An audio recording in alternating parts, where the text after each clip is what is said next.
All right. Hey, everyone. Hopefully, everyone can hear me out there. My name's Kai. I'm going to be hosting today's webinar. I'm just going to get up my live face here on the screen so you guys can see me here. Yeah, so today we're going to be basically probably doing our very last Character Creator 3 webinar of all time. So congratulations, you're the last class of CC3. As you may know, Character Creator 4 is going to be launching likely next month. End of next month. So we're looking forward to that. And I can talk a little bit about that later if you want. There's some material you can browse on the website in order to find out more about Character Creator 3 Character Creator 4 and what it's all about, all the new improvements and stuff. I'll show you that a little bit later. What else do we got here? Yeah, so as always, we are broadcasting this webinar live on YouTube. So feel free to check out our YouTube channel and follow along with the webinar on YouTube. However, we're not going to be answering questions from the YouTube feed, just so you're aware. We're only going to be answering questions from Zoom. Okay, so if you have any questions, we will have a Q&A session at the very end of today's webinar, and I'll be answering any questions you guys might have about that, about anything really, anything Reallusion related. Can be other stuff as well, but yeah, we'll have that Q&A at the very end of today's webinar. And as always, we're sending out a survey. So if you have any feedback, anything you want to learn more about, any feedback for the webinar, feel free to put that in the feedback form and we'll give you a discount for the ActorCore site if you give us that feedback. So make sure you check that out. We're going to send you an email after this webinar with the recording as always.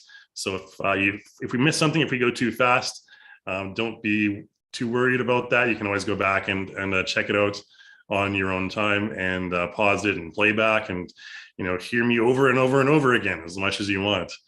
Okay, yeah, cool. So you guys can all see my screen, I assume. We are broadcasting now. Let me just find my Zoom panel here. And yeah, so I'm not going to be answering questions from the chat window, just be aware. I may be putting links in the chat window a little bit later, but I'm going to be answering questions from the Q&A window.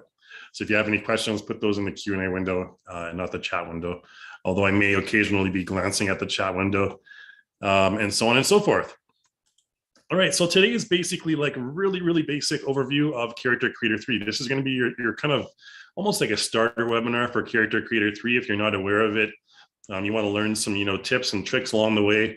And of course, if you have any more advanced questions, feel free to ask me those as well. I'm still a little bit under the weather, so apologies if I break into coughing fits or something during today's webinar. Yeah, so let's take a look at what else we can do here.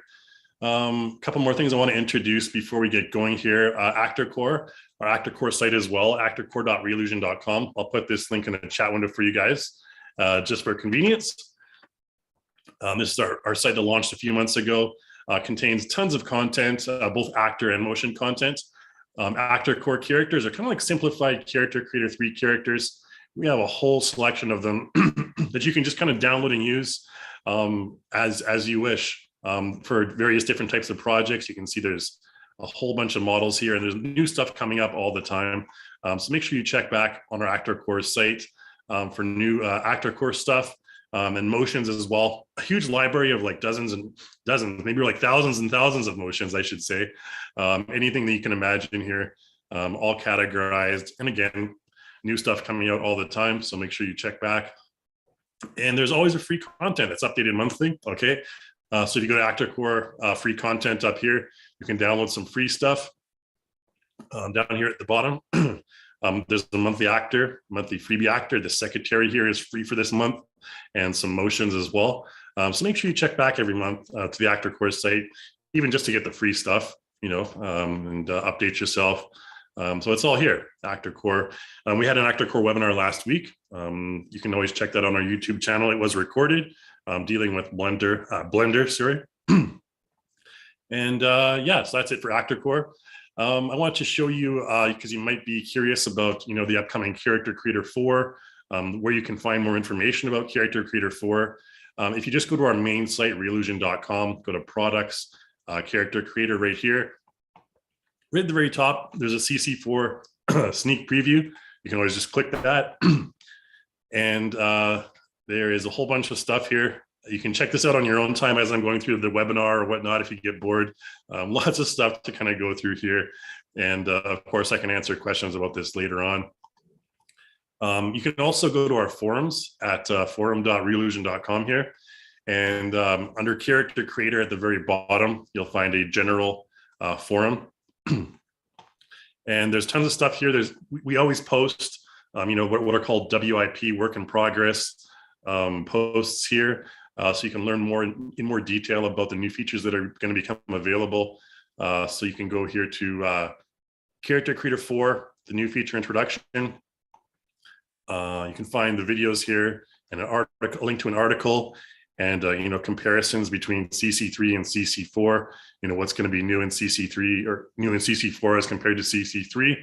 And we can go and talk more about that later on as well if you want. But I'll throw this one in the chat window as well. So you guys can take a look at that. Sure am.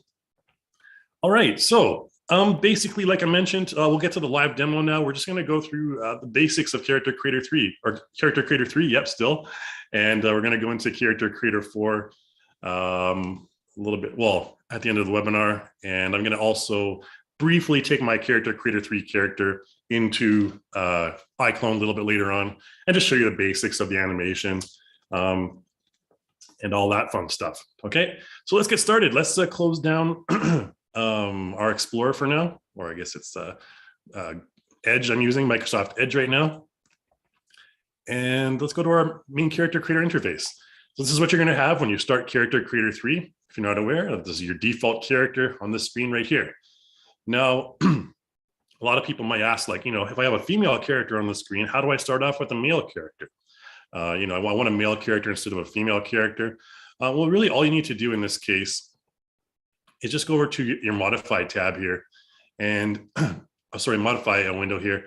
And in the modify window, you're going to have your basic attributes right here. You're going to have motion poses, which you can pose your character. You're going to have morphs, which you can use to morph your character. And this is going to be your appearance, which is where you activate your appearance editor. And this is, we'll deal a lot more with this a little bit later on. And then your basic character materials. And I'll talk briefly about the difference between your appearance editor and the material list here as well later on. But what we want to do is go to morphs first. If you want a female character or a male character, whatever character you want, if you really want to start from a total default character, like a totally androgynous character with no visible gender, just go to currently used up here. And you can see currently used. This is the morphs that we're currently using. And there's one for the face, which is right here, and one for the character body. If we zoom in on the face, you can tell it has slightly feminine features. And if we want to just remove that, we can just go ahead and click and drag this all the way down. And you can see it'll go to a bit more of a flat kind of androgynous, like I mentioned, face that's nothing special there. Let's move this over a little bit as well. Okay, and you can do the same thing for the body. This is the body slider. So let's zoom a little bit and take a look at the character's body. Okay, so you can see she gains a little bit of height slightly, and everything kind of flattens out in terms of the body. So it's just a very, very basic, you're almost like an alien type character with no visible gender traits really, except for the obviously the underwear that she's wearing at this point, which we won't worry about too much. But what I want to do first is we're going to create kind of your basic female character, your standard kind of heroine character. And I'm going to talk about briefly the different sections which you can use to kind of build your character from scratch. There is some content that I'm going to be using from the content store. So just be aware, not all the content that I'm using is going to be, come default with Character Creator 3. There's various stuff you can purchase in the content store as well.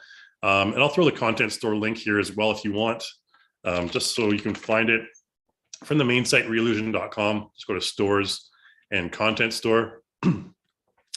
And there's all kinds of different stuff here, clothing, character motions, character morphs, all sorts of stuff here. And you can explore this on your own time. I'm not going to go into too much detail here. And we even have scanned reality characters, which are photorealistic kind of characters that we recently have published. All sorts of other stuff. But you can check this on your own time. Browse through it if you don't want to go into do all the work into creating your own character, creating your own clothing. The content store is really the place to go.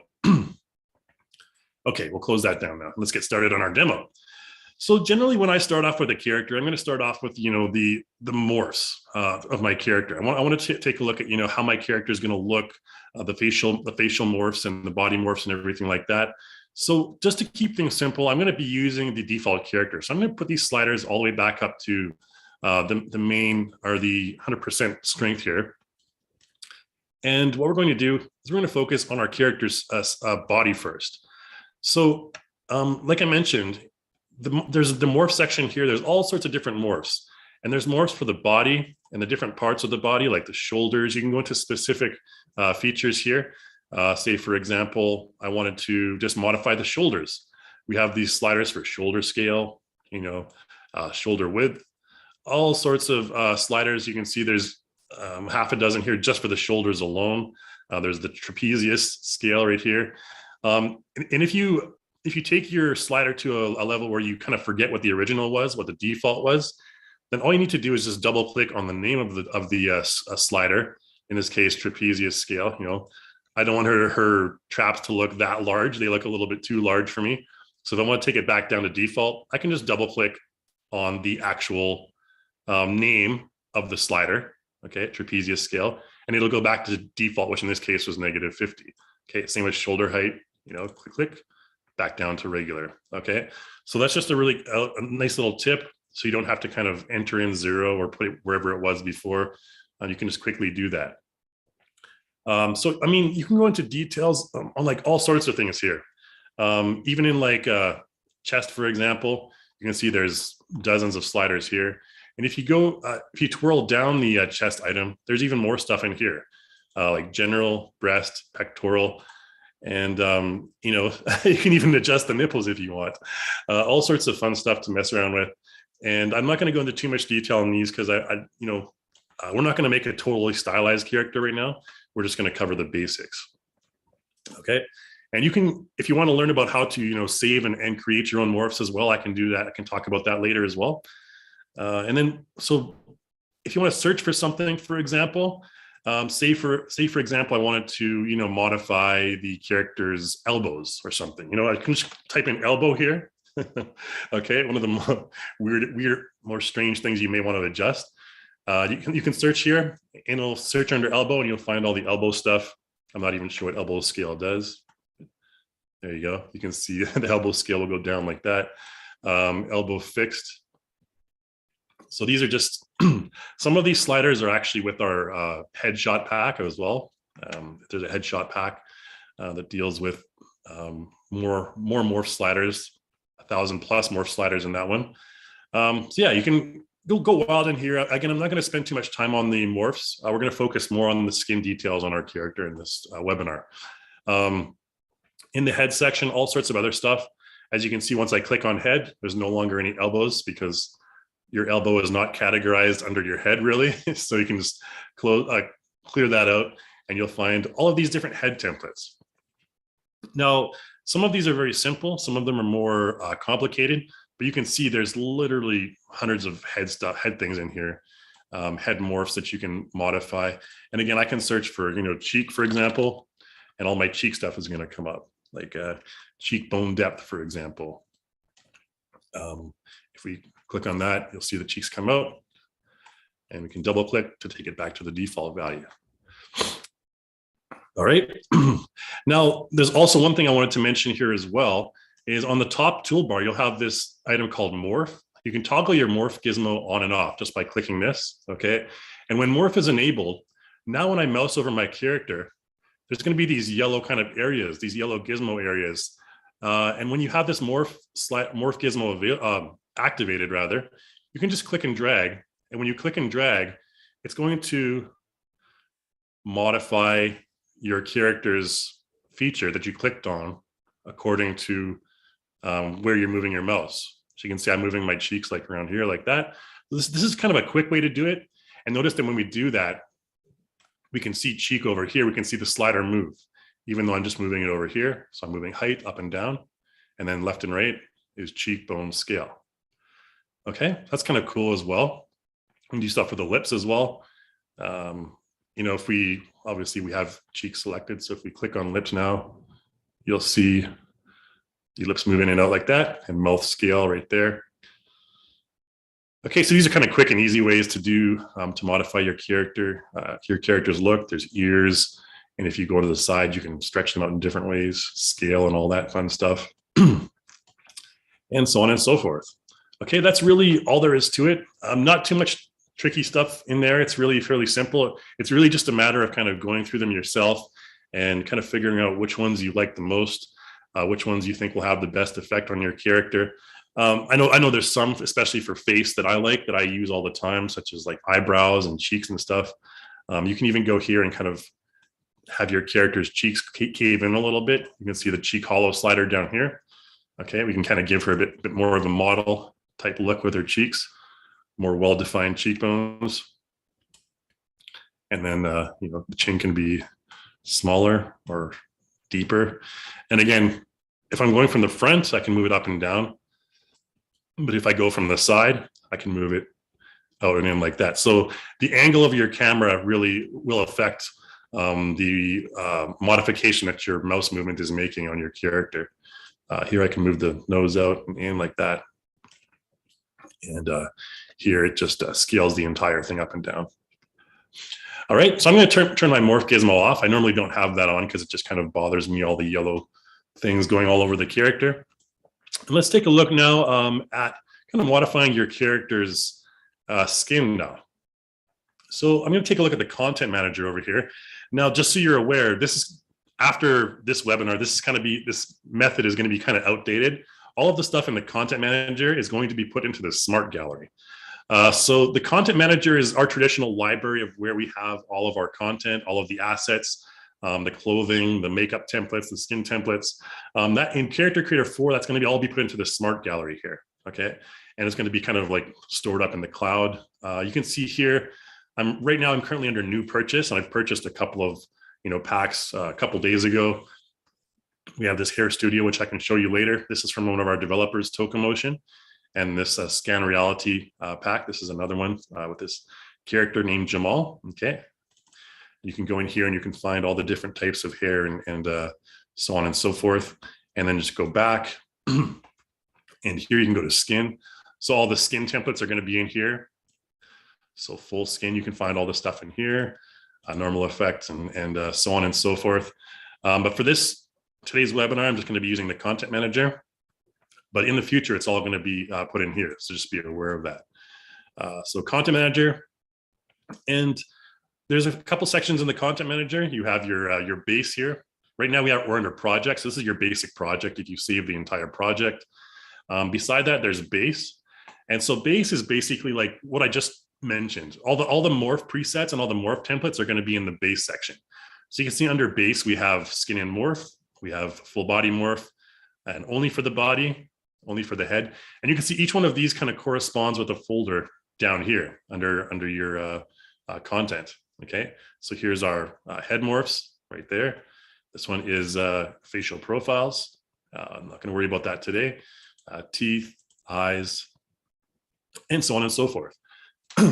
Now, like I mentioned, these are just the morphs. So if I go to avatar preset and I go to full body, there's a couple of full body morphs that we can double click on here and apply to our character. So this one here is going to be your CC3 plus Catherine. You're kind of almost like a default female character, and this is just going to modify the morphs. This one here is going to be your neutral preset, which is the one we have right here. If I want to change the head only, I can go to presets for head and just click on that. Now you can see I have a couple of content packs I purchased below this. Essential Morphs is one of them. And but I'm just going to go ahead and click this. If I wanted to give her maybe like this Catherine facial preset, morph preset, I can just double click on that. And it's going to just change her facial morphs. Now it's not going to change the skin, okay, because we're only modifying the morphs right now. It's only going to change the facial morph. That should pop up in just a sec here. Okay, so you can see there, that's just the Catherine preset for the face. And that one looks nice. If I don't like it, I can always Control Z it and undo it. Okay, there's my one that I had before. And I can even do a manly head here like Caleb. Okay. And that one looks a little bit weird on a female body. So I'm going to Control Z and undo that one as well.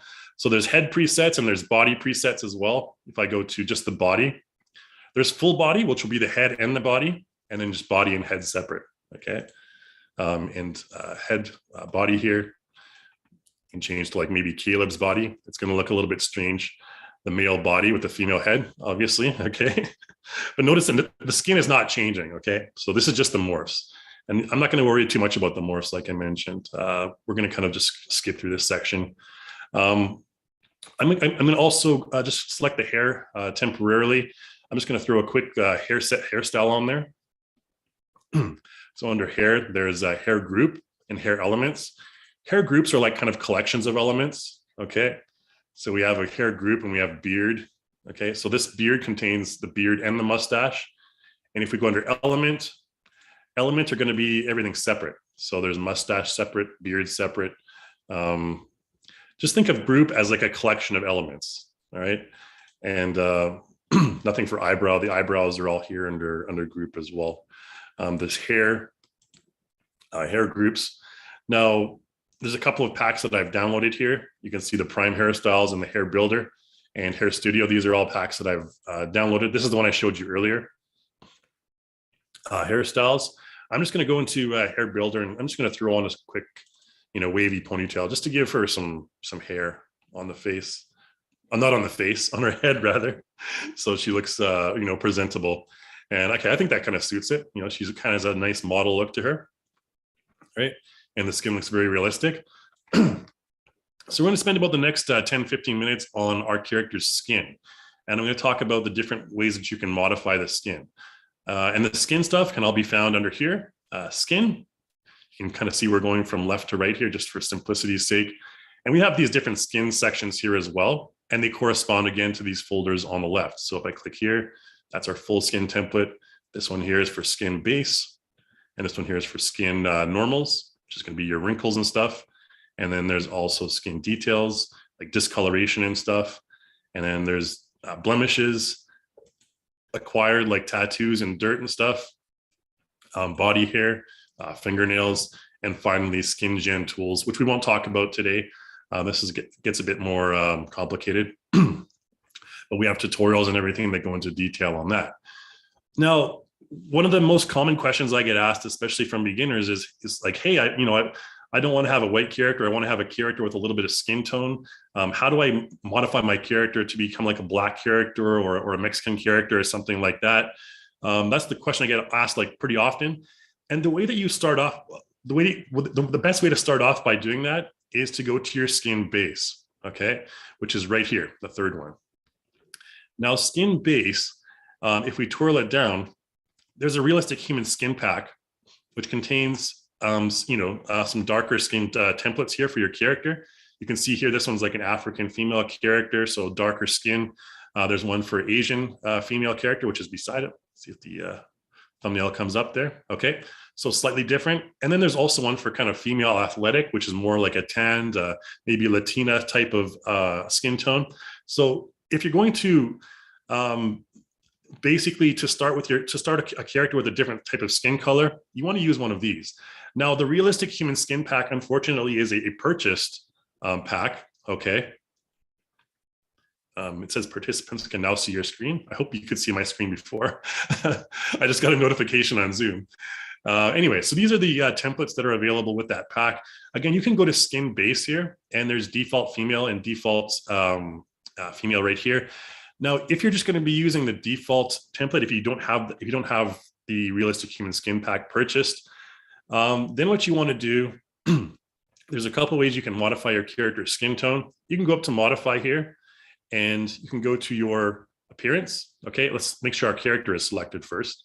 Okay, you can go up here to the appearance editor, and you can activate editor, or you can actually go into your materials tab here. And what you can do here is select the part of the character you want to change the color of. So the skin head, for example, is going to be your character's head. Now you're going to have to do the same thing for the body and the head. If I go to head, for example, we have a base color map right here. Now you can launch this in Photoshop and you can change the color of your character's skin in Photoshop. That's maybe that's one way to do it. You can also go down here under shader settings, and there's textures. You don't want to modify any of these textures or any of this stuff really, because this is just your shader settings. It's not going to really affect your character's color. It's going to affect maybe the shininess of the skin and all that stuff. Yeah, basically what you want to do is you can go down here and you're going to just launch that in Photoshop and change the color there. Or you can go to this adjust color panel. This is kind of like the ghetto way of doing it, the very basic and not really recommended way of doing it, but you can change like maybe the brightness. Okay. And notice when we change the brightness of our character, if we zoom out a little bit, there's this kind of border right here. Now that's because we're only adjusting the head color right here. We're not adjusting the body color. So if we wanted to adjust the body color along with the head, we have to kind of copy this value. So right now the brightness is maybe -14. We could, have it a little bit darker, maybe something like -18 or something like that. And it still looks fairly natural. She's more of a darker skin tone. You can adjust the hue slightly, for example, something redder or a bit more yellow. I don't find that has much of an effect, realistic effect anyways, but you would just go here and then close that down. And then you want to select your body and do the same thing. Okay, make sure you have the base color map selected and go here and adjust the brightness to -18. Oops. There you go. Okay, and of course you have to do the same thing for the arms and the legs. They're all separate. Okay, now that can get a little bit tedious, obviously. So this is why I don't really recommend doing it this way. Let me just put my number lock on there. There we go. And the way I recommend doing it is using the appearance editor. I just wanted to show you this because this is one way to do it. If you don't have any presets and you want to kind of, this is more like the old school way, for example. Much whiter there. Now, so what I'm going to do here is go over to appearance and we're going to select activate editor. Okay. And blah, blah, blah, blah, blah. Do you want to keep the modified result? So I did a little bit of modifications. I reset it so it doesn't matter. But if I did want to keep that result, that darkened skin that I created before, here I would select yes. Okay, but I'm going to select no because I'm just going to, start from the default that we had here. Now the appearance editor takes a minute to load up, and this is where you can do all the more detailed modifications to your character's skin. And we're going to get into that here for the next 10 minutes or so. Lots of stuff to cover. So when you're in your content manager actually, and you apply one of these skin templates, it's automatically going to load up this appearance editor anyways. I just did it the manual way, just by going over here and selecting activate editor. And once we do that, we'll see our character's layers in here. So your default character, it takes off the clothes of the character, obviously, because we're focusing on the skin. Now the default character has a number of different layers here. There's an oily layer.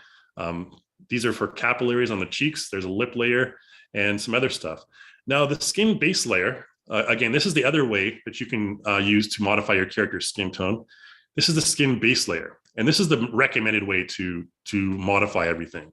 So in the skin base layer, you have all these other settings here, like your normal settings. There's a color ID section, which is kind of, this one you can see it indicates it's for your head. Okay, there's one for the lips and one for the mouth. So this is just a skin base. And the reason we're only able to see the head stuff is because here we only have the head material selected. Okay, so here we have head, body, arm, leg, and nails. I'm only selecting the head material. So if I go up here and, for example, I change, the brightness of my character's head, notice it's going to do the same thing as before. Okay. Now this one's a little bit different because the eyebrows are kind of on a different layer, and so the eyebrows are going to like remain white here. So this is one way to do it. And what you can do is you can select, if you go down here to maybe, let's make it a little bit brighter. I think it was something like noticeable. Okay, I'm just going to go here and select update. Okay, and if we select update with the modification to our head selected, it's going to update that change of color to the rest of the body.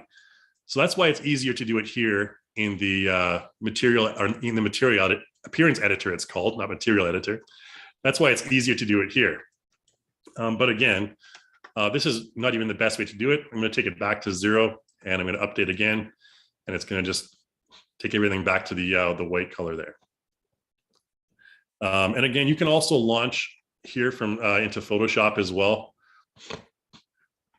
But I'm going to use, and this is why I kind of recommend having those templates.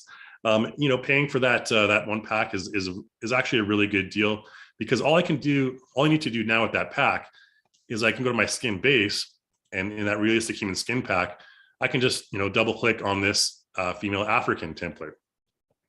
And what this is going to do is this is going to replace all the colors, well, the skin base on my character. So I'm just going to apply it to my body, nails, and eyelashes. It doesn't really matter, the eyelashes and nails. But if I just select full body, what it's going to do is it's going to apply that skin base template to my character. In just a moment here. And then we have kind of a darker skin tone to start from. So if you want to get like really dark, you can darken this one, or you can lighten it. Okay, and you can see the eyebrows there, slightly different. We're gonna adjust the eyebrows a little bit later on, so don't worry too much about that. But now our skin base, if you go into skin base here, you can see the skin base color is darker. All right, just like that. And you know, that's a darker starting point. So if I want to, you know, take this even darker, then I can do that as well. Take this to even a darker level. All right. Okay, cool. That's really all I wanted to show you for kind of starting off with the skin base. I'm going to undo that for now. And we're just going to start with this lighter color skin. We can darken the skin a little bit later. I'm going to undo this, Control-Z a couple times here. And I'll show you how to replace the eyebrows and stuff later on, so it doesn't look so weird as well. And still processing. So what I'm going to do is I'm going to move on to the skin normals. And the skin normals are essentially wrinkles and kind of creases and stuff in your character's face. So let's go ahead and do that. I'm going to go back to the content manager here. So that's skin base. By the way, above that, we have overall and full skin. Now, full skin here will basically contain normal maps, wrinkles and everything, plus your character's skin tone. So if I go into realistic human skin, for example, we have different full skin templates. And this is going to add normal maps and coloration to your character's skin. Overall is essentially the same thing. Overall is going to replace the entire skin. So if I go to overall, for example, and let's just maybe go to in the normal overall realistic human skin, you can click here like on female old and take a look at what's going to happen if we click on female old. It's going to ask us to apply material settings and textures, shader textures, and shader parameters. We can just go ahead and select apply for that. But actually that would take quite a while, so I'm not going to worry too much about that. I'm not going to change the character's skin. I'm just going to go down to the full skin here and realistic human skin, and then select female old.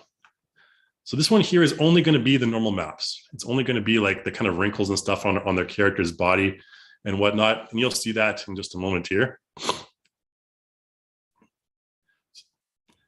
And once that pops up, then we'll talk a little bit more about the normal effects and skin details. We have limited time here, so I'm just going to pop through this as fast as I can. And we also need to talk about how to modify the character's hair and eyebrows and stuff like that too. This one shouldn't take too long though. You can see when it starts generating the maps, then you're good to go. Okay, so everything remains the same except for the textures of the character. So you can see there's age marks on here. There's lots of wrinkles, especially around the neck and stuff. Okay, even the body, you know, is very wrinkled as well. So this, and then you can see over here in the skin section of your appearance editor, now we have a lot more layers. We have layers for freckles. We have layers for face coloration. We have chin wrinkles, chest wrinkles, and eye decals and everything like that. So these are just basically templates that you can apply that have all of this stuff put together. Now, if I go back into the content manager and I just choose maybe like the female athletic or let's just choose, maybe if we go to full skin here, let's go choose the default female template here. This is going to take us back to the default one.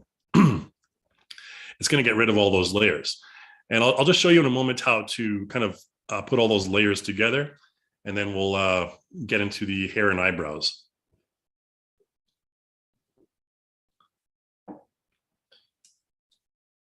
Give it a second here to load up. So we have all this other stuff to go through, normal effects, skin details, blemishes. They're not too complicated. Just think of it kind of like as a kind of a Photoshop project where you're kind of layering stuff on top of each other. And the order of the layers actually does matter, which I'll show you in just a moment here as well. So here we have our default back again. Okay, let's go to back to the content manager here and into skin base. We talked about that already. So you can start your skin base here. I'm going to go into normal effects and facial wrinkles. So under facial wrinkles, we have separate facial parts. Okay, you can do from the eyes, the neck, the lips. There's also this realistic human skin pack. Like I mentioned, this is a pack for purchase. So again, so just be aware of that. It just provides you with easier and quicker templates. You can just quickly apply them to your character. This one's for the full face, and this one here is for facial parts. If we go into facial parts, there's this realistic human skin pack has a lot of other stuff as well. We can go to just apply any of these eye ones here. I don't know, like eye wrinkle 2. I'm just going to choose a random one here and just add. Okay, it's going to add a layer onto the eyes, and there should be some wrinkles that appear over here. You can see right there. Okay, so some wrinkles appear around the eyes. Now each layer, the cool thing about each layer is you can adjust the opacity of each layer to a low level or a high level. Okay, so if you want the wrinkles to be really strong, you can adjust the opacity to a very high level or a very low level. Very, very important. That's the way you can kind of get them to fade into other stuff. The freckles here, for example, they're only at 50. If we take them higher, they're kind of just on the nose here. Just pay attention to this area right here. If we take those down, it'll kind of remove those from the nose. So they're very subtle, okay? So you can just kind of layer these things into each other. And if you have a lot of layers and your computer's kind of lagging, what you can do is you can right click on any of the layers and you can flatten that layer. So you can flatten like all the layers or the selected layers. Now be aware when you flatten it, it's going to bake into your base map, okay? Which is the one I mentioned right here, down here, your skin base. It's going to bake it into this main map here. And it's not going to be, you're not going to be able to edit it anymore. So just be aware of that. If I decide, hey, I like the eye wrinkles, I'm going to keep them forever the way they are. I can right click on it. I can go to flatten. If I want to temporarily flatten it, I can go to select make static, okay? And choose selected layer. This way, if I make static, I can go later and go make dynamic, and then I can edit it again in the future. These are just ways that you can kind of conserve resources, because the more layers you have on your character, the more sluggish your machine might run. But for example, I'll just go ahead and flatten this one. Flatten selected layer. I'm okay. Let's flatten it as 2048, 2K. Okay. Boom. So now it's flattened, and we can no longer edit this. If we click on it, there's no more editing, only the opacity. That's just a quick way to save resources, just so you're aware. And it's going to be the same in Character Creator 4 and everything like that later on. So wrinkles, we can throw in some forehead wrinkles really quick. Nothing special, just throwing this forehead wrinkles 1. We'll add it. We're going to kind of turn her into a sort of a middle-aged lady. Okay. Content, and let's go to, I need some little bit of wrinkles around the cheeks here as well. I'm just going to use this cheek 02 and add that layer on again. There you go. All right. I think she's looking a little bit more aged, I guess.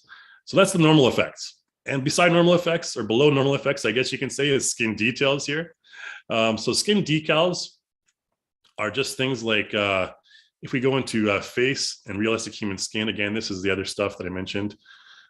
These are just kind of things you can add on to your character. Think of a decal as sort of a tattoo. All right.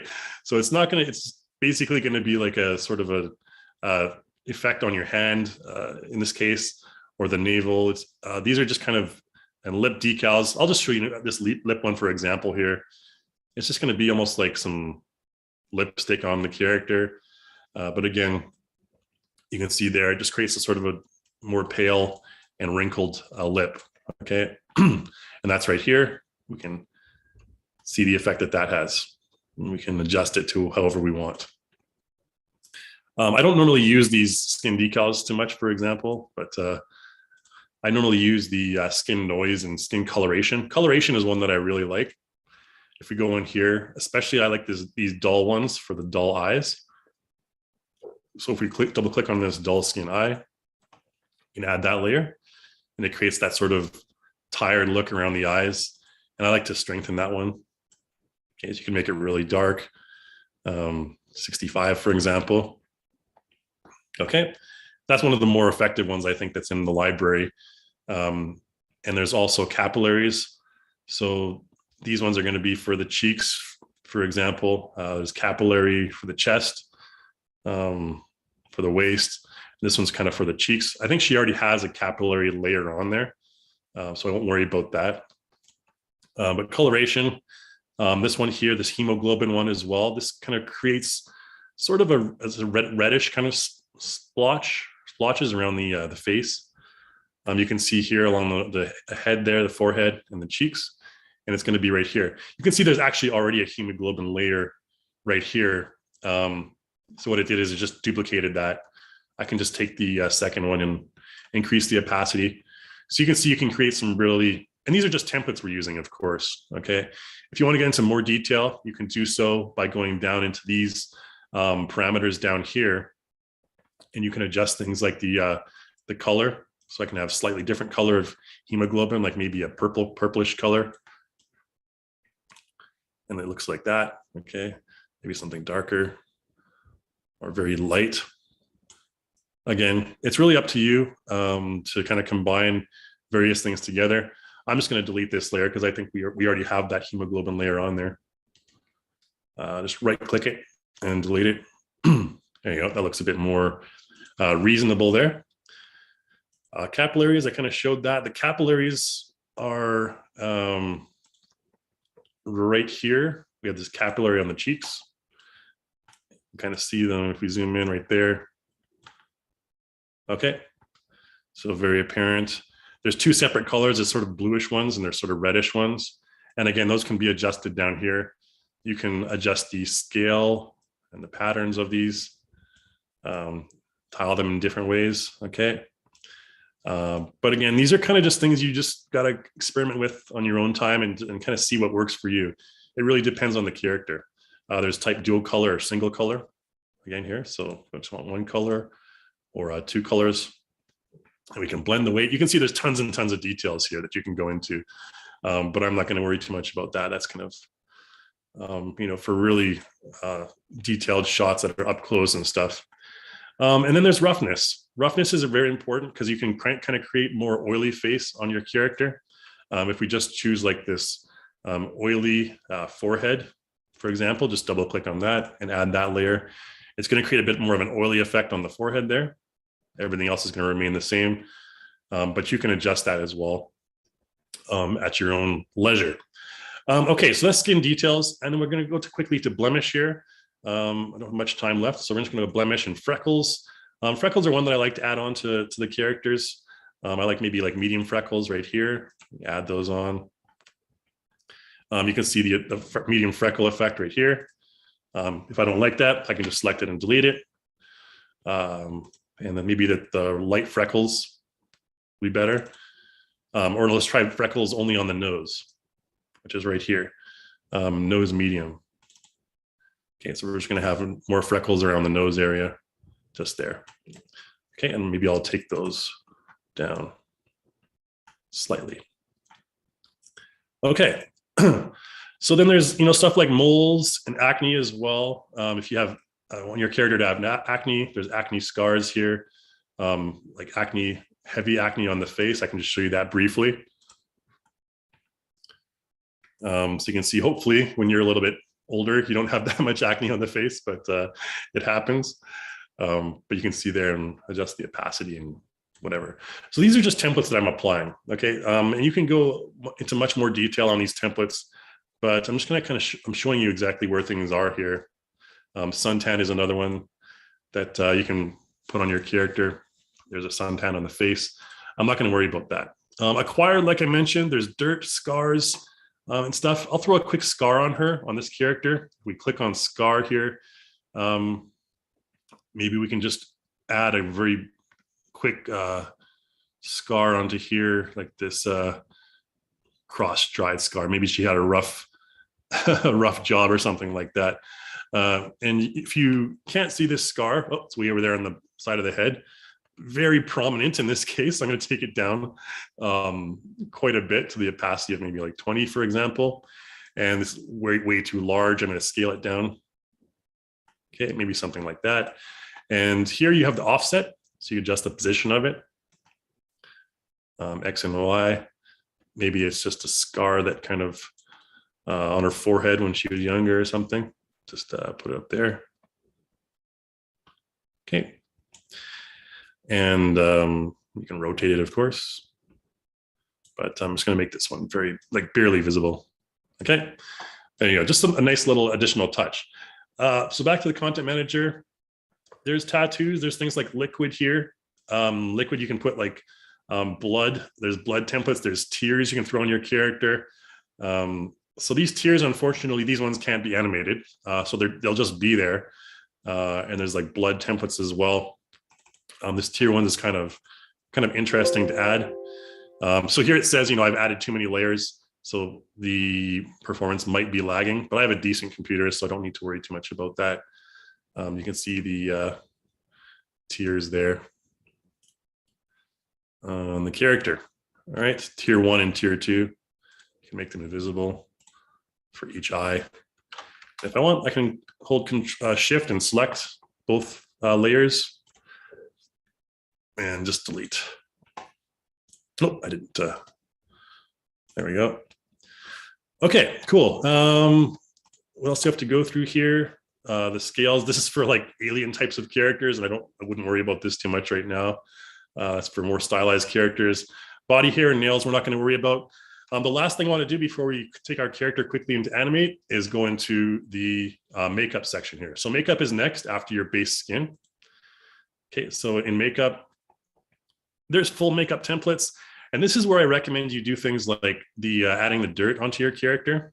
Like, for example, if she had dirt on her face, there are the miscellaneous ones down here under makeup and SFX. There's this dirt template I can apply. If she's had a rough day hiking or something like that, there's this dirt template you can quickly apply here. But I still do want to talk about the hair and everything as well. So I'm not going to worry too much about makeup on this dirt level here. And the reason I suggest putting the dirt stuff on top of in the makeup section is makeup is always going to be layered on top of your character's skin. So say, for example, she looked like this normally, and she wanted to kind of look nice for some event or something. Maybe she'd want to put like a full makeup template on there, full makeup. Maybe this cordial one here is a very light makeup template. And this includes everything from your foundation to your blush, to your lips, to the eyeshadow. You can see it's all added on here. Okay.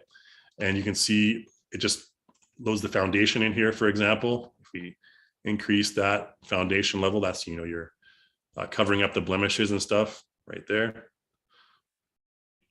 Okay, I think maybe 70 will do fine. And then there's eyeliner, of course. And I don't want to go into too much detail on all these makeup templates, but you can modify them all separately. You can see there's eyeliner right there. And there's all kinds of separate eye makeup, eyeliner, eyeshadow. You can click these and explore them kind of on your own time. And there's also the sections up here, like eyelash, lips, and eyebrows. So these eyebrows, by the way, these are different from the eyebrows that are in the hair section here. These are just makeup. So when you talk about these eyebrows in here in the makeup section, these are going to be the ones that are kind of like just painted on. They're not actual meshes. So the eyebrows in the hair section are actual meshes, and you can modify them. So let's take a look at doing that right now. Let's go over to our hair section here. And in the eyebrows section, there's this beard and brows builder that is a content pack, a separate content pack. So just be aware of that. We have a number of different female templates that you can apply. It's female trim. So it's going to end our SkinGen session. That's fine. And we can apply this female template here. Currently there's more of them for males characters. So, we're going to be getting more female stuff in the future here, but this is actually going to add like an eyebrow mesh onto our character's hair there. So you can see it looks a lot nicer than it did previously. Now, if I want to modify the eyebrows, let's make our hair invisible temporarily, just so we can focus on the eyebrows. I'm going to make the long bangs invisible. This is a section of the hair that I'm just making visible here. If I select the character's eyebrows right here, just double click on them, female trimmed right here, you can go to modify, and in the attributes, you can go to edit mesh. And here you can actually modify the actual style of the eyebrows. Like if I wanted to, I can click on the edges of the eyebrows here, and I can move the entire mesh up. If I want, I can select faces and do it that way as well. Okay, and if I want, I can also just grow the selection or shrink the selection here, just like that. And do something like this. Maybe I'll just do one side for now so I can show you what it will look like compared to the other side. Let me just take this section up. Okay, and I'll go out of edit mesh here. And now you'll see this one eyebrow is like high up like that, and the other one is low like that. Okay, so that's not something I'd want to do. I'd want to mirror them and kind of do the same for both eyebrows at the same time. But I just want to show you the difference and how you can actually modify the meshes of these eyebrows. And that makes them a lot more flexible. Okay, so that's the mesh for the eyes. Now, to change the materials on the hair and stuff like that, what you want to do is just make sure you have your character's hair selected. So let's do the female eyebrows, for example, first. And you can see here all the attributes. We're not going to worry about that too much. You can also create hair, brows, and beard here as well. The facial expression should be default anyways. But you can create your own stuff here. And I don't have time to go into that, unfortunately, but you can do that. Facial hair vertex assignment. So this is where you can kind of modify here's your mirror tolerance. If you want to mirror your character's eyebrows together. And so this is kind of like, that gets into more complicated stuff. I won't worry about that too much right now. But yeah, that's basically it for the mesh of your character. Now, if you go to materials here, if we select the female trim digital human hair material, a mesh up here, then you can go down here, and now we have different areas that we can modify, including strand color, highlight color A, and highlight color B. And this is where you're going to modify your kind of the color of your eyebrows. Let's actually do the hair on the front of the character to make it a bit more long bangs here. Let's do that. Okay, so long bangs, we have our root color and we have the end color. If I change the root color to something darker, you'll see the effect it has on the bangs, okay? So right here, the roots of the bangs, they're turning darker or they're turning lighter, okay? So you can modify those as you wish. The end color can also change too. You have to close it before you move to the other one. You can make it like, she has green tips or like something like that, or kind of reddish tips, which would be cool. Press OK. And under advanced, there's, blend mode. You can adjust the blend mode as well. You can select the multiply overlay. These are, your typical Photoshop blend modes. The strength and the root color strength. You can invert the colors. Okay, so roots and can be inverted. I won't go into too much detail on that, but then there's highlight color. If I want to change this to something lighter, so white, if maybe she has a little bit of white here and there. We can adjust the affected range. So we can have her, you know, if she's starting to get gray, we can do that as well. And same thing for the highlight color B. You can maybe make this one grayish. All right. Now this is just for the front section of the hair we're doing. We'd have to do the same thing for the other sections of the hair too. Let's make her back a little bit. It's a little bit to our scene here. And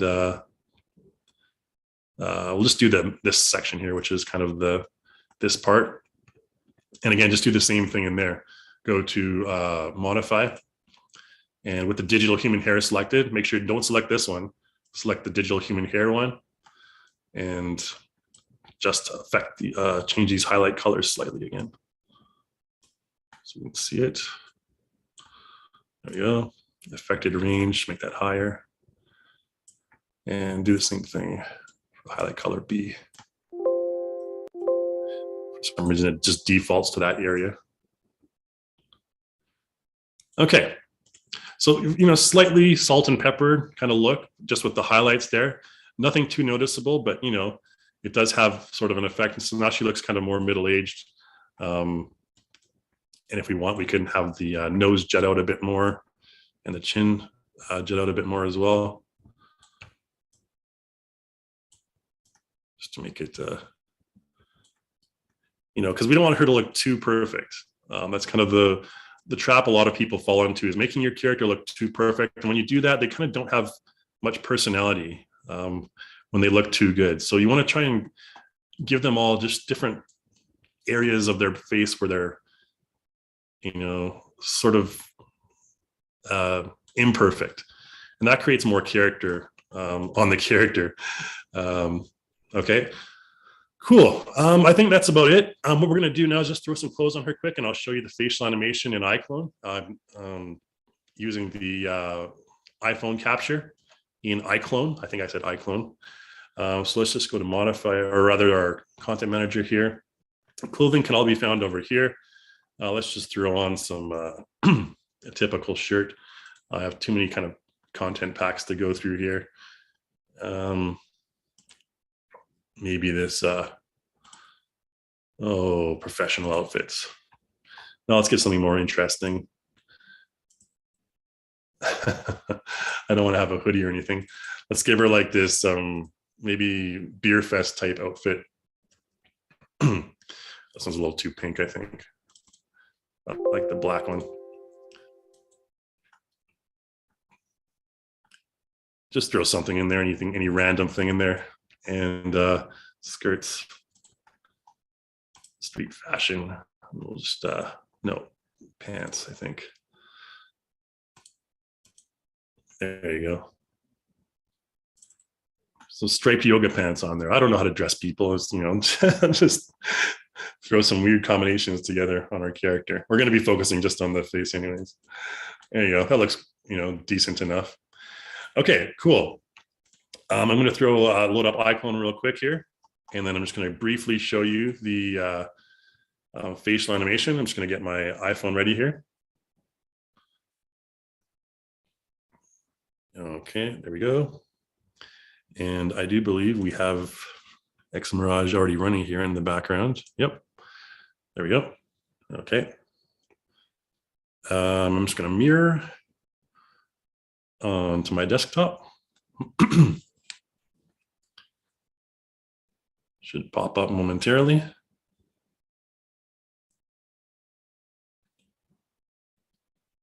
Unless it's already running in the background.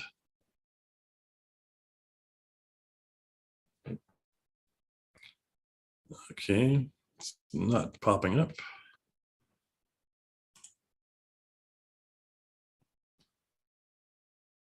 All right, might not be able to see my face then. I'm not sure what's the dealio. Let me just close this all down.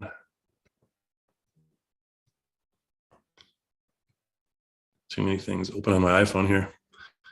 All right, so I have iClone loaded in the background anyways. There we go. And I'll take my character.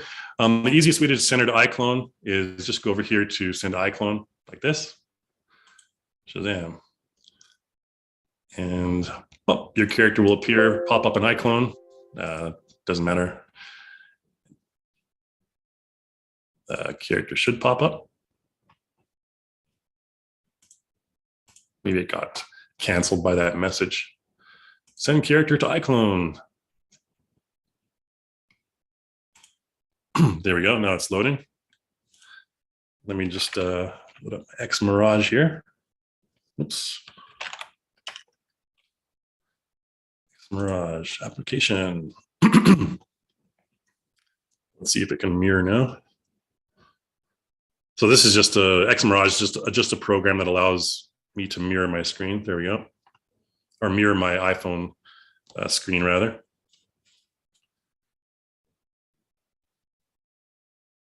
Okay.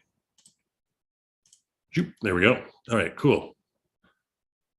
All right, I'm just going to go ahead and load up the live face application, and you'll see me right there. Sort of my unconventional way of wearing my headphones to protect my hair. Now, with your character selected, I can just go ahead and throw her into a pose or whatever. Let's just go to our content manager here under motions and just a pose, motion pose, so she's not in the T pose here. Idle pose is fine. There we go.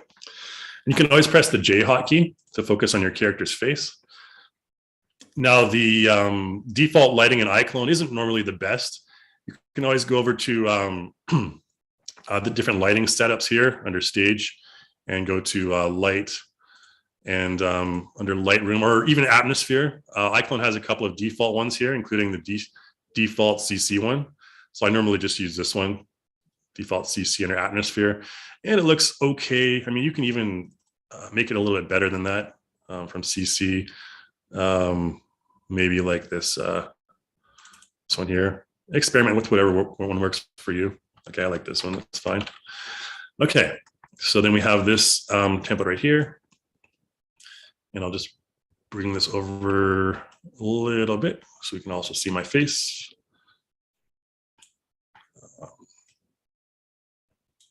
There we go. Where's my X Mirage? Here we go. Okay, so what I want to do here is I'm just going to go to plugins, and we're going to load up our Motion Live plugin, which is used for facial motion capture. And here we have to make sure that we have the same IP address that's on live face. You can see up here 192. So I need to enter that in here. 192.168.1.66, and then press enter. And then connect live face right here. So now it's connected. It's going to be using my face to drive the animation on the character's face. So just make sure you select the character and under face, choose live face. Okay. And then we should be able to preview and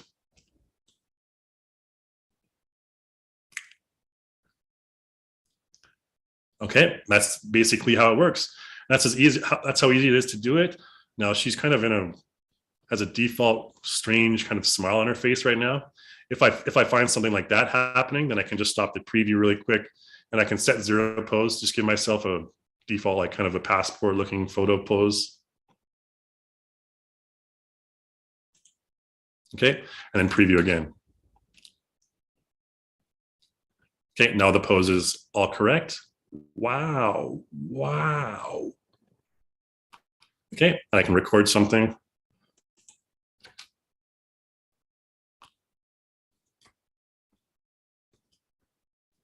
I don't know, whatever. So that's the animation that I created there. We can make this maximum now. And there you go. That's really all there is to it. That's kind of bringing your character creator character into iClone and doing the quick and easy animation. And there's dozens and dozens of ways to modify that and make it better as well. But we don't have time to get into that. So I think we're about out of time for the webinar today. We're just going to go to our Q&A now. If you have any questions about anything really, I'm more than happy to answer any of those questions for you guys. We have a couple things in the chat window. Okay, that's looks like it's all answered there. All right, cool. Yeah, Q&A, guys. Let's get to that. First question here. Holy smokes, this is a long one. From John. John Maydunas. This is probably the longest question I've encountered.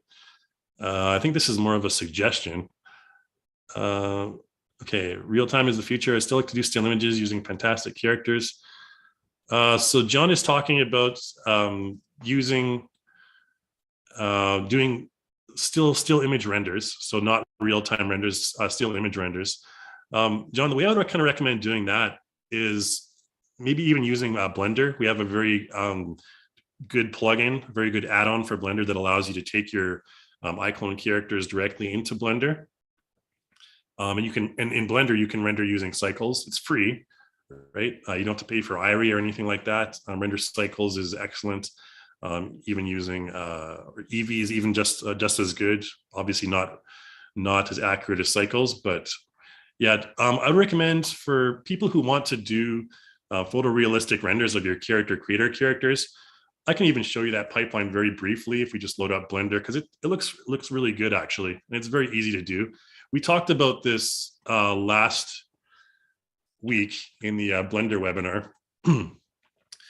Say, for example, I wanted to bring this character into to Blender for a quick render. What I can do is I can just go to File and Export. Export as an FBX. Oh, okay. Maybe something I didn't purchase an export license for. We have to adjust the character's clothing. I may have done something where oops. Make sure, let's just throw some typical clothing on her then. Yeah, so export licenses will pop up sometimes if you haven't, purchased an export license for something, which I haven't really worried about too much. Whatever. Let's just throw something like this on here. And a skirt. We'll make her look like a waitress or something. Not under pants. We'll go under skirts.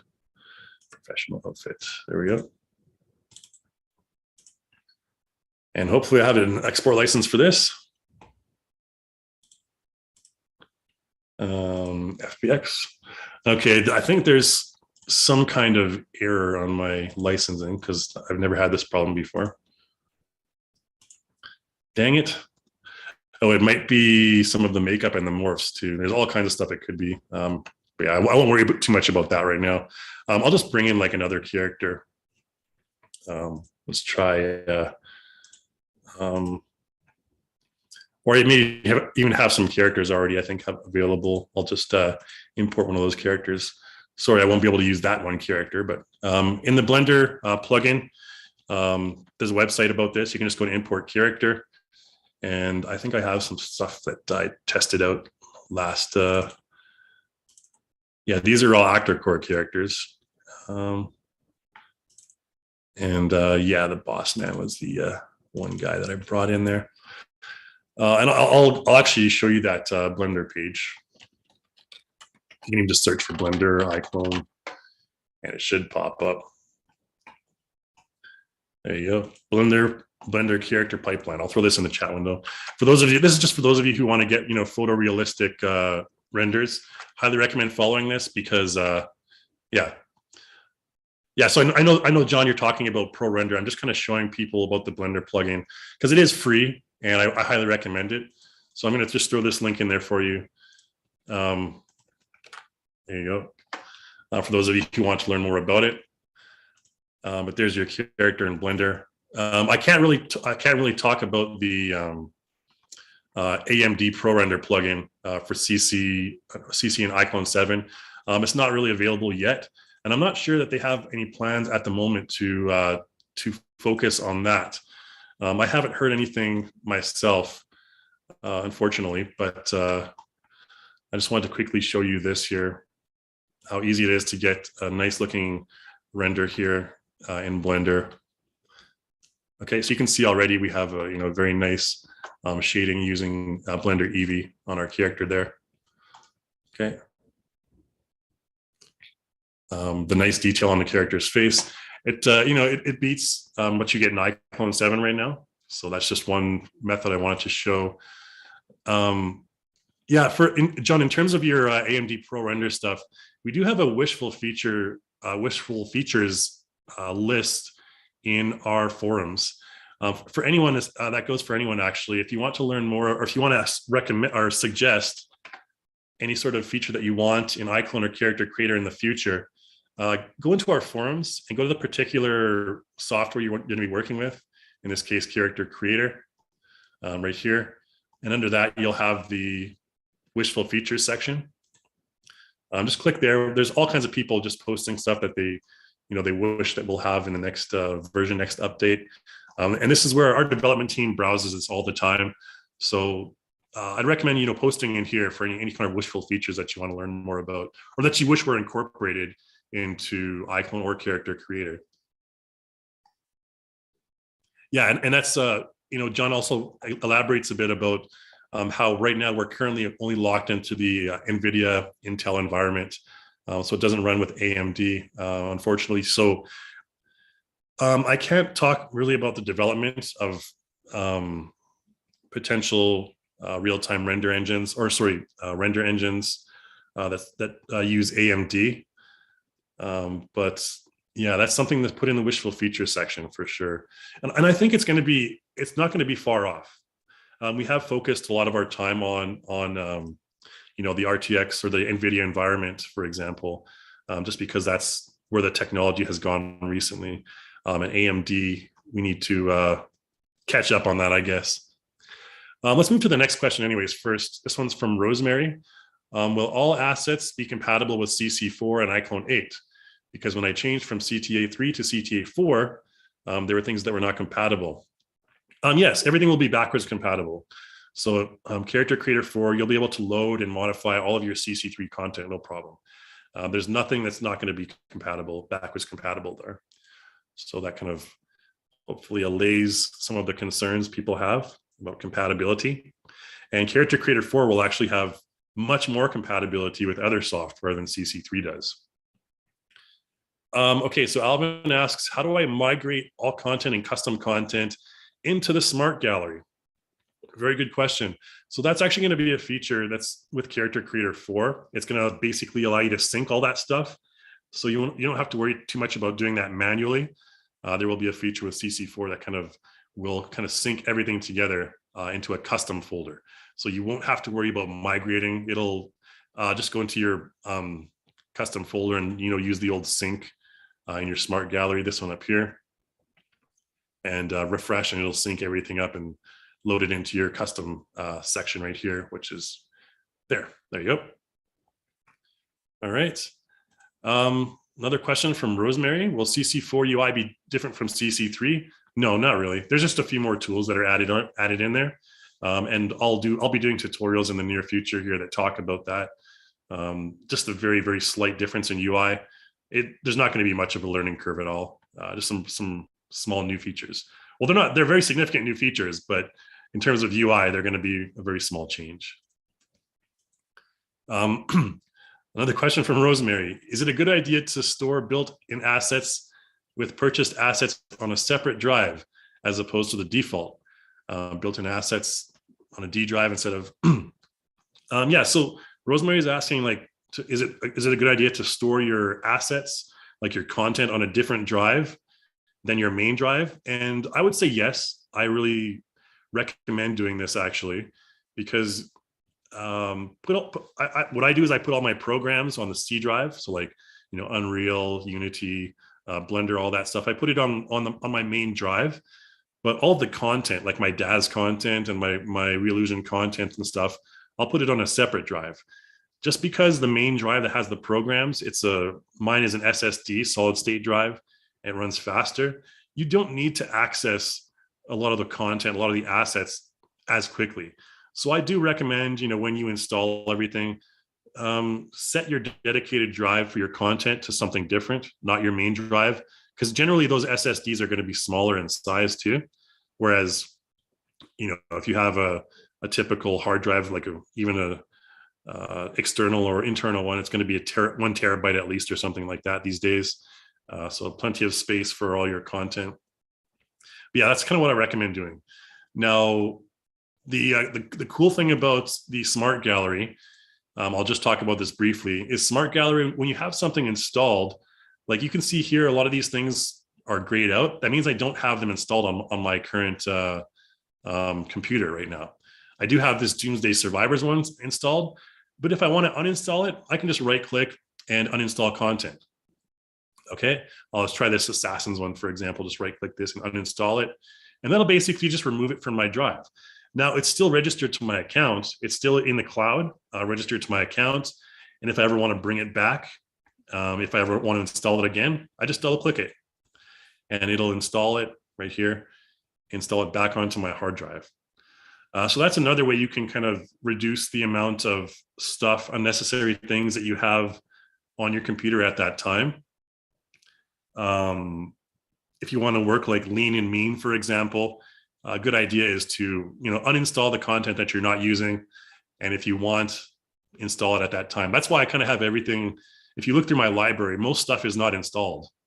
Especially for clothing, for example, it's all grayed out because I don't see the purpose of having it on my computer unless I'm going to be using it at that time. So, and it only takes a couple minutes to install. Okay, Rosemary asks, what's the best texture setting in the appearance editor? In the appearance editor, the best setting, this is something I didn't really look at too much earlier on. There is the texture resolution up here at 2048 by 2048. I recommend at least using 4K for this, which is something I didn't do with the character. You'll see a significant difference between 2K and 4K for your characters. And if you look at those scan reality characters that I mentioned earlier, that Jamal one, there's a 2K option for that character and a 4K option for all those scan reality characters. 4K, you're going to see quite a significant improvement, particularly for characters that have, wrinkles or pores, like large pores on their face and stuff like that. You'll see a significant improvement. And I'll show you here just a moment once this appearance editor loads up the difference with the 2K and 4K. So right now we're using the 2K. If I just change this to 4K, it's going to just automatically, you'll see some more detailed here, especially around the wrinkles areas and then the pore areas of the face. So always a good idea to send this to 4K before you export. You see, especially up here where the specular highlights are, you'll notice a significant amount more detail on the character's face there, especially up here. All right, let's go to the next question here. That's the one texture setting I think is the best in appearance editor. And that's the one that makes the most difference for sure, 4K to 2K. Question from Ramona. Is it possible to use SkinGen for animated characters? Yeah, absolutely. I kind of just demonstrated that. The character that I showed is your standard, very, very basic character. Like I'm, middle-aged woman. I just did a few modifications. I could probably make this character within 10 minutes if I didn't have to kind of teach everything along the way.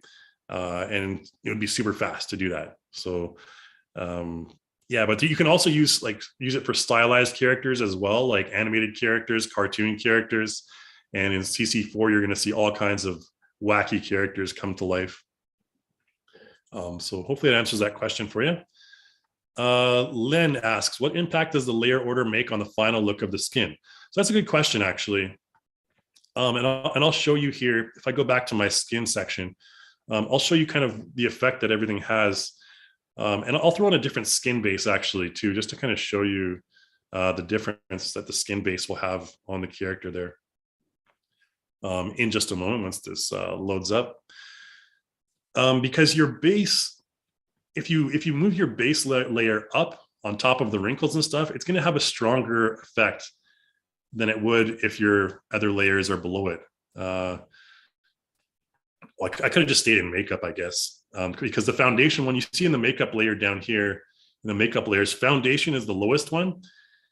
If you took foundation and click and dragged it up to the top, above your eyeshadow and your eyeliner and everything like that, that would be equivalent to when you're doing your makeup in the morning or whatever, doing your foundation last. Obviously the logical way to do your makeup is to put on your foundation first. It is, after all, called foundation. and then layer makeup on top of that. But if you decided for some reason to put your blush first and then foundation on top of that, that's the effect that it would have. And you generally wouldn't want to do that. I'm not sure why this is taking ages, but and I'll show you an example of that in just a moment here. But thanks for the question, Len. Once this finishes loading, I'll load it up there. In the meantime, I'm going to go to the next couple of questions here. One's from Rosemary. Can we add our own tattoos, etc.? Yeah, absolutely. You can add your own tattoos. Everything that I showed you today was just template. Just click and drag onto your character or double click and apply to your character. Very simple to throw on there. But you can also modify those to create your own tattoos as well. And maybe I can show that once this thing gets out of here. Maybe it's going slower because of Blender. I'm not sure. And iClone's up there as well too. And this one. Oops. Might have just frozen something. Close, dang it. Okay.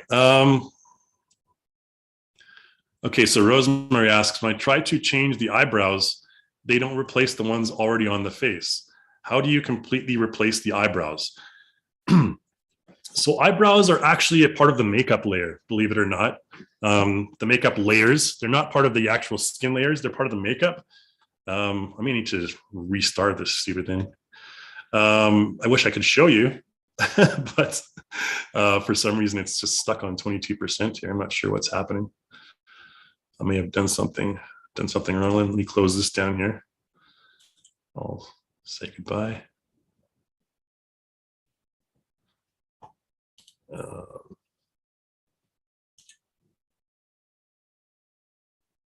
need to have to restart character creator again there. That's annoying.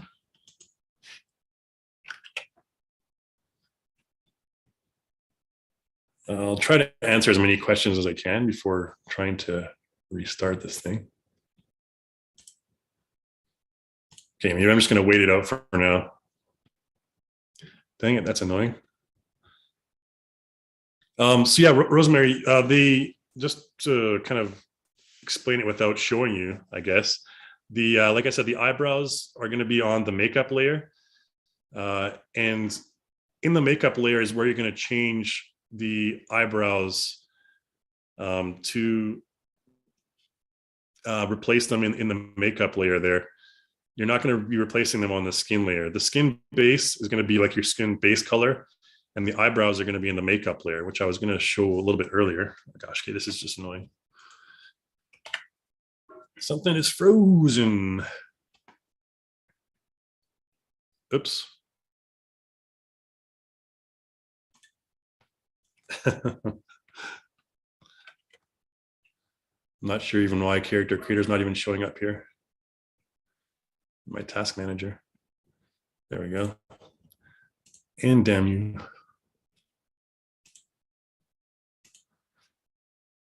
Okay, there we go. I'm gonna have to load that up again.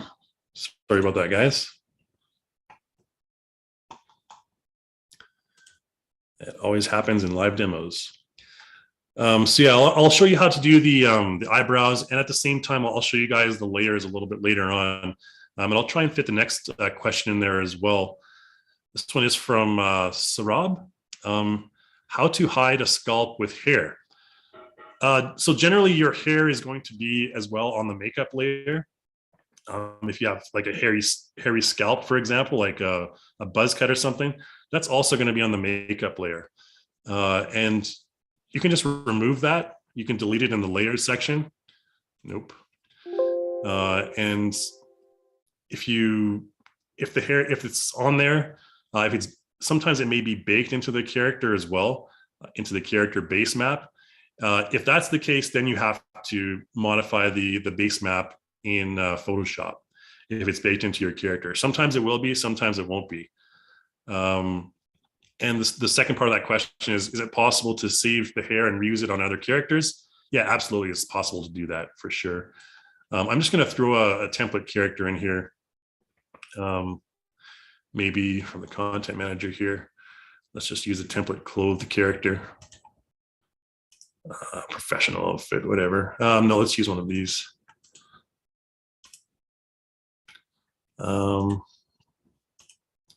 Human anatomy.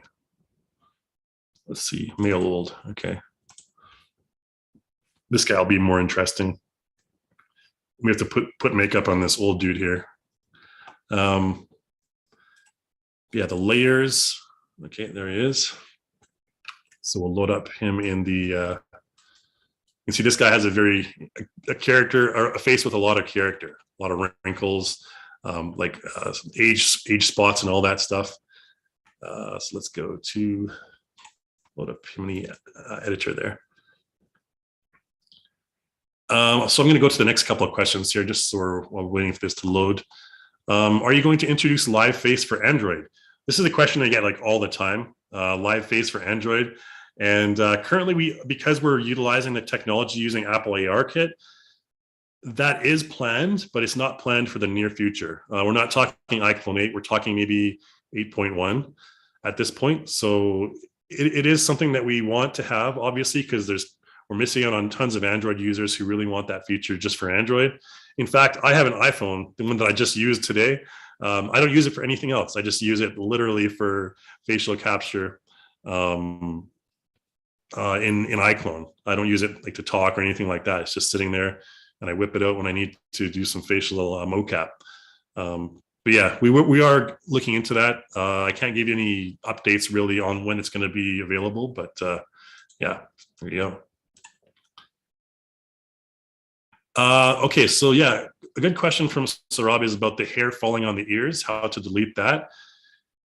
To do that, you actually have to go into the same area that I went earlier when I was modifying the eyebrows. So edit the mesh of the hair, and you can make some of the mesh on the hair invisible. If there's hair that's kind of going over your ears that you don't want to have that hair there, you can just delete that, delete the mesh rather. Okay, so here I want to show you the things first. So our character skin base down here, if we click that and we, hold on a sec here. The skin base, you're not gonna be able to move that up to the top. It's just basically on the base on the very bottom. But if you change, like, for example, let's see something like so the beard is on the top. It's not gonna be much of a difference without makeup, actually. Let's try and like take the beard, for example, the beard layer, and click and drag that beard layer all the way to the bottom. So we take it down to there. It's not going to have much of a difference. Needs to go down further. Let's take a look if that affects the look of the beard. Not really. Has to be below. And nothing can be below the skin base, unfortunately, right now. Yeah, bad example. But when you take things down, like the dirt, for example, if I take makeup and I throw some dirt on there, I'll show you that. And I'll also show you the hair in just a moment here when we finish going into the makeup section. Oh, this is kind of where we got stuck before, I think. Switching over from skin to makeup. Oh, that does not bode well. We'll go to the next question here anyways from Alberto. When will you make a webinar with the Blender hair plugin compatible with CC3, please? Yeah, I'd love to do a webinar dealing with creating hair in Blender. I've been messing around with hair with Blender a lot recently. In terms of modeling, I'm pretty terrible, but I can do your basic maybe a bowl cut or something like that and bring it into Character Creator from Blender. If you want to have a topic on that webinar in the future, then I'd recommend putting that in the feedback form that we're going to send you guys later on. Send that as a suggestion for future topics you want to learn about. And yeah, that'll be, hopefully we'll have something like that in the future. We might even, I'd like to get kind of a guest Blender user, like a professional Blender user, to come in as a guest and show you guys their process. People who have been doing it for years, for example. Okay. Next question here. Okay, so I'm just going to throw quickly some facial makeup on here, miscellaneous. Hopefully, this will kind of show you an example of what I mean with the layers. a better example. Let's throw some tribal paint on there. This one will be kind of a good example to show. It'll look like a Braveheart type facial makeup here.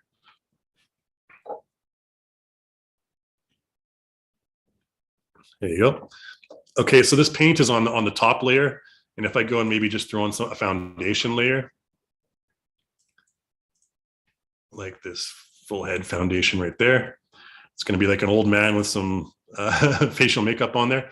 So you can see the foundation layer is at the very top, so it actually kind of dilutes the blue. The blue is a little bit lighter because the foundation is on the top. And if I take that foundation layer and I put it all the way to the bottom, you're going to see the blue will be darker and the foundation on the bottom. Okay, that's a better example of what I was talking about. It's hard to tell with a lot of the other stuff, but with the makeup layers, it's very easy to tell. And your eyebrows, if you want to remove them, you can totally remove them like this. Okay, they can be totally removed just like that. And that's really all there is to it. Now you'll see that there's still a very vague kind of normal map right there, and that's in the skin section. You have to remove that in the skin base. But yeah, this is what you'll kind of have right here. If our foundation, we wanted it to be like darker, you have a darker foundation. There you go. That's another way you can kind of darken the skin of your character using the foundation. But again, just be aware that when you do that, it's only going to do the head. Okay. If I wanted to update, it won't even update to the body because the makeup is only done on the head. All right, so just be aware of that. But that's if you want to just slightly adjust the head there. Okay, now in terms of the hair question I had earlier about removing parts of the hair, let's just quickly throw some hair on this guy here. This is going to take us out of the appearance editor. And then I have a question about modifying clothing, which I'll talk about briefly after that. And one question from William was about making a character like a 7-year-old child in CC3. Yeah, you can definitely do that as well. The best way to do it is to start with templates for like a child, for example. There's some child template morph templates that you can find in the content store. I believe there's even some available with Character Creator 3, the default template. You can basically, what you want to do is you want to create like a chubby face, and you want to have the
Hello, hello. Sorry about that, guys. I guess my computer just crashed, unfortunately. So sorry about that, guys. I'm getting everything restarted up here, and we'll go on for another 10 minutes or so about the Q&A, and then we'll kind of end off today's webinar. So apologies for that. Everything just totally crashed on me, which kind of happens once in a while. So apologies for that. I'm loading up everything here again. And I'm just going to go back into the Q&A here. All the questions, it seems that the questions have disappeared in my panel here because I had to completely restart everything. So apologies for that. So if you guys had outstanding questions, please put those questions again in the Q&A section, and I'll get to those right away here. Again, sorry about that. The thing that I was going to try and get into was showing how to remove certain parts of the hair mesh. And of course, it crashed, so I have to restart it here.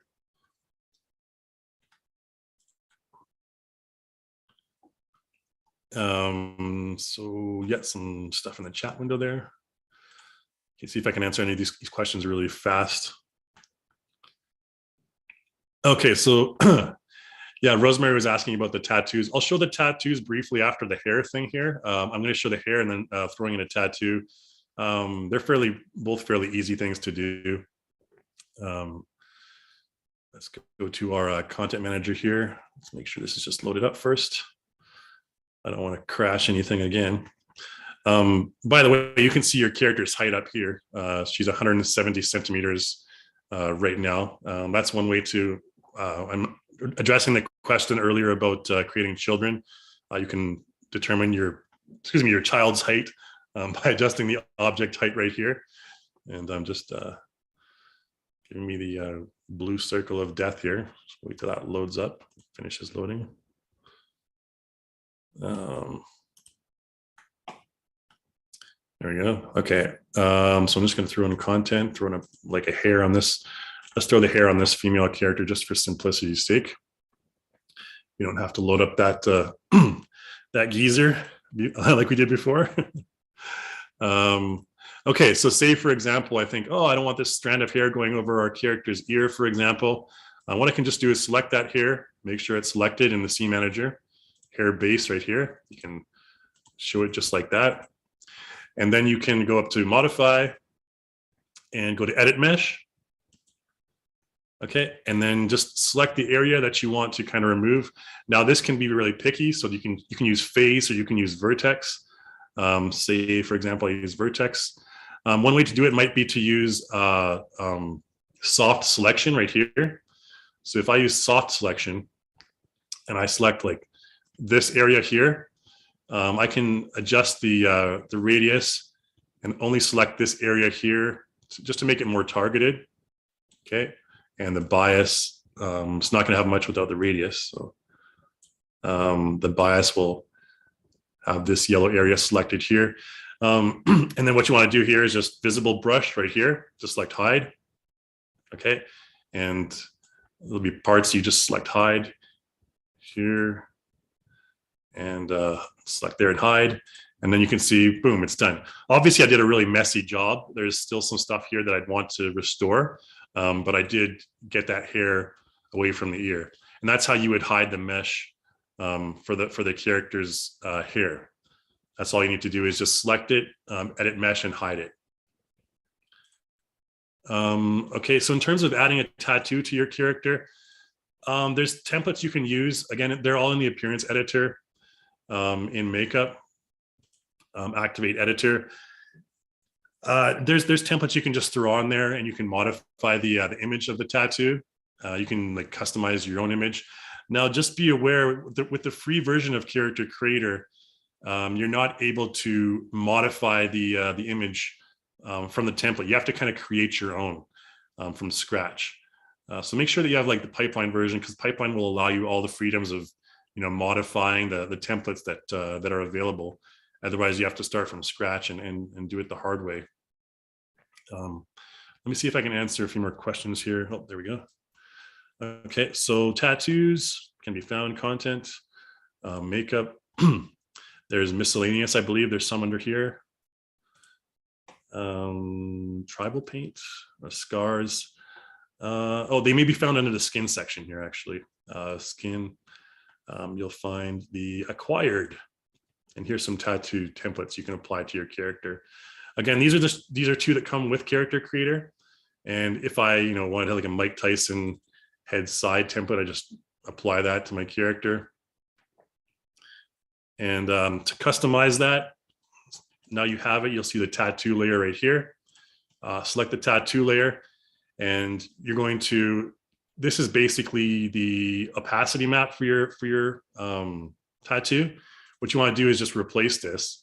You can double click it and replace it with anything like this skull, for example, and it's going to change to a skull. Currently, it's only one color. Okay, you can go to material. You can change the color, the brightness. Okay, like that.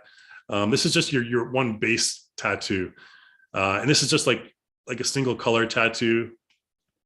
You have the brightness here, material.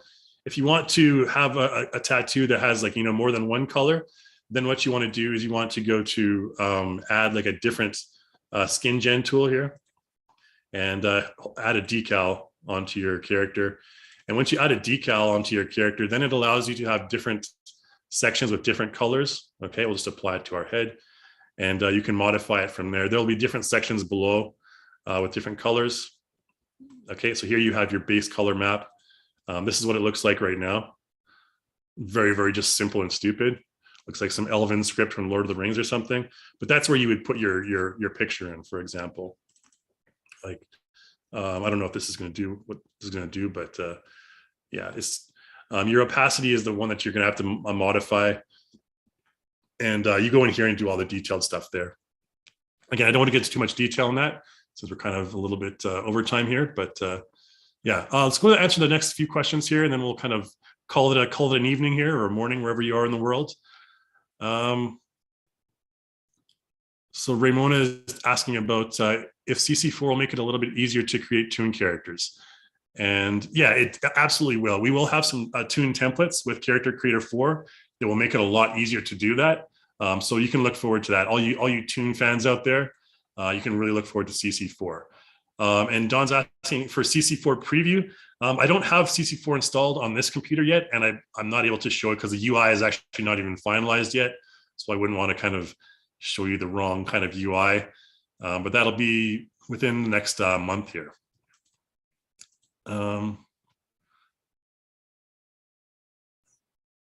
Yeah, so we will have previews, Don, coming up in the forums and stuff, and I'll be releasing tutorials really soon here on CC4 as well. But unfortunately today I just don't have the final version installed on this computer yet, nor is there actually a final version. So and Ramona asks here, explain the change in the lighting. Really quickly, in Character Creator 3, there's lighting templates you can use as well in content. And these are all over here under stage elements. And under stage elements, you'll find light, you'll find atmosphere. And atmosphere is kind of like a combination of lights and different shadow settings. So you can throw this one in here. Oh, and I didn't download the pack yet. There's a few here that are just templates. So I didn't have the pack downloaded yet, but yeah, there's default, there's full body cold, different ones here, full body epic. So these are the three lighting templates that come with it. And all these ones down here also come with Character Creator 3 for free as well. But you can see I haven't installed it yet. So I'd have to install it first, which I don't want to do right now. But those are the lighting templates, and you have your separate lights here, your separate lighting scenarios. Okay. You can mess around with these on your own time there. Okay. Rosemary asked, which is better for rendering, Blender or Omniverse? Well, Blender has cycles, which is ray tracing, and Omniverse is also ray tracing. So they're kind of similar. Well, I find that Blender has been around for longer, so it's more flexible. Omniverse is great and it's very quick though. It does what it does the render really quick. And I think Omniverse, if you have an NVIDIA RTX card, Omniverse is the way to go. But obviously Blender is compatible with a lot more stuff, especially video cards. So for a lot of people, Blender will be the obvious choice. But if you have an NVIDIA RTX card, Omniverse might be worth checking out. Okay, so Ken asks, if I have the Blender pipeline, can I add my avatar to a project in Blender? I just want to use the face and add it to a tree, rock, or other thing. Yeah, you can definitely do that. It takes a lot of modeling stuff working out, but you can definitely do that. Okay, so the question was about, last question here from Sarab is how to save hair and apply it to another character. So once I have my hair on my character, let's just go to deactivate the appearance editor right now. Very easy to save your hair. You can import in hair as an OBJ or as any other kind of object and save it as an accessory to your character. This girl's got some weird tattoos here. Just go to your content and go to hair, custom. Make sure your hair is selected, or it doesn't really matter actually in this case. Just use the plus key down here under custom and style.